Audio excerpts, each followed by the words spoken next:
বাইকনের দিকে ক্যামেরা ঘুরানোর আগেই বাইকনায় হাই দেওয়া শুরু করে দিছে। আসসালামু আলাইকুম, কি অবস্থা সবার? আজকে যাইতেছি বাবার বন্ধুর বাড়ি। বাবার বন্ধুর বাড়িতে যাব, মিষ্টি নিব না তা কি হয়? তাই তো সেনা সৈন্য নিয়ে এখন মিষ্টির দোকানে হাজির হইয়া গেছি। বাগনি দূরপিন দিয়ে তাকাইয়া দেখতেছে মিষ্টি আবার মাপে কম দেয় কি না।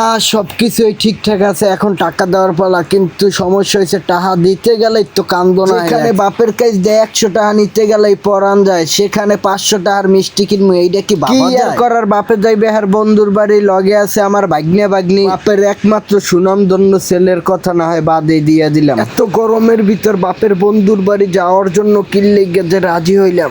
মাহিন্দ্র যখন চলা শুরু করে দিছে, বাতাসগুলা গায়ে লাগতেছে প্রচুর পরিমাণে, ভাল লাগতেছে। মনে হইতেছে না ঠিক আছে, মনে হইলে কি হইবে, বাস্তবতা তো ভিন্ন রূপ নিছে। কারণ কোনো গাড়ি পাইতেছি না, এখন দুপুর হইয়া গেছে। অবশেষে একটা গাড়ি পাইছি খুব কষ্ট করে। এদিকে আব্বাই ভাগ্না ভাগ্নি তিনজনে দাঁড়ায় রয়েছে কখন গাড়ি নিয়ে যাব।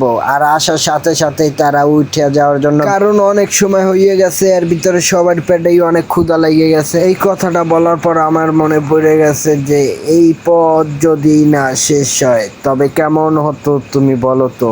আমি বলতাম যে আমাদের জীবন শেষ হয়ে যেত। সকালে যে পান্তা ভাত খাইয়ে বাড়ির দিয়ে বাইরে হইছি, এখন কি পেটে থাকার কথা, বেল তো মাথার উপরে আইয়া পড়ে। দেখছো কথাটা কইয়া হারতে বললাম, আব্বাই নাই মেহার দুনিয়া তীরে লইয়া সোর বাইক মোরে বলাইয়া কয়, ও মামা কচু পাতার মতো পানির রঙকে। তাকাইয়া দেই হার ভিতর কই মেছ আর শিং মেছে চাক্কুম চক্কুম। যে পরিমাণ খিদে লাগছে ভাবছিলাম এই বেড়ে ঢুকে খাইয়ালো, মেহা দেয় না বিয়ার গেট হইয়া যায় না, খালি বাস খাড়া করে থইছে। এই কথাটা আবার আব্বার কানে কানে গেছিলাম দৌড়ইয়া কইতে। হ্যাঁ আব্বাই দিছে একটা জারি বেড়া, মোর দোস্তে 5 ঘন্টা ধরে অপেক্ষা করে আর তুই আর একবারই ডোকো খাইতে। মনে করলাম এত কষ্টের পর আইয়া পড়ছি মানে আব্বার দোস্তের বাড়ি। হ্যাঁ দেয় না আব্বাই ডোকে দি মসজিদে। আর এদিকে মোর ভাগ্নি বইয়া রয়েছে, এই বাইক নিয়ে যাই বইতে। মোর তো মেজাজ মজাজ পুরোটাই খারাপ হইয়া রয়েছে, বেশি খারাপ হইয়া রয়েছে। ওরা খালি কয় মামা কত দূর কত দূর, মুই নিজে এসে নিনে অগরে কমুকি। বইয়া বইয়া ভাবতেছি কোনো কায়দায় যদি একবার বাড়ি যেতে পারি, জীবনে আর আব্বার দোস্তের বাড়ির নামলো মুনা। ভাগ্নে হুইয়া হুইয়া খাওয়া শুরু করছে। আর ভাগ্নি কয় মুইও কম না, মুই খাম আরো বেশি, কারণ মোর খিদে অনেক বেশি লাগছে। পরে না হয় 2 ঘন্টা হইয়া থাকে। ভাগ্নে কয় ওর বলে খাওয়া বেশি হয়েছে, ওর বলে এখনো 2 ঘন্টা হইয়া থা লাগবে। তাই ওরে থুইয়াই মুই মসজিদের উদ্দেশ্যে রওনা দিয়ে দিছি।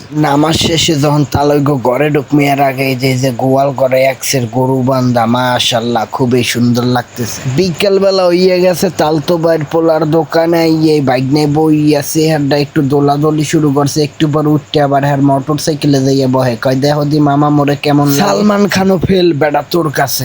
বাসায় ঢোকার সময় পিচ্ছি 2টা কিউট বাচ্চারা দেখা না আর থাকতে পারলাম না। দেখেন আমার লগলা কোমল লাগে কি শুরু করে দিছে। ওর মুখে আঙ্গুল দেওয়ার পরে বুঝতে পারছি না ওর সাথে ফাজলামি কম করা লাগবে, কারণ ওর দাঁতগুলো অনেকটাই শক্ত। মনে করছিলাম নরম, পুরোটাই দেয় ভিন্ন। ওদের সাথে ফাজলামি করতে করতে আমার ফোনের চার্জ শেষ হয়ে গেছে। সবাই ভালো থাকবেন, সুস্থ থাকবেন, আল্লাহ।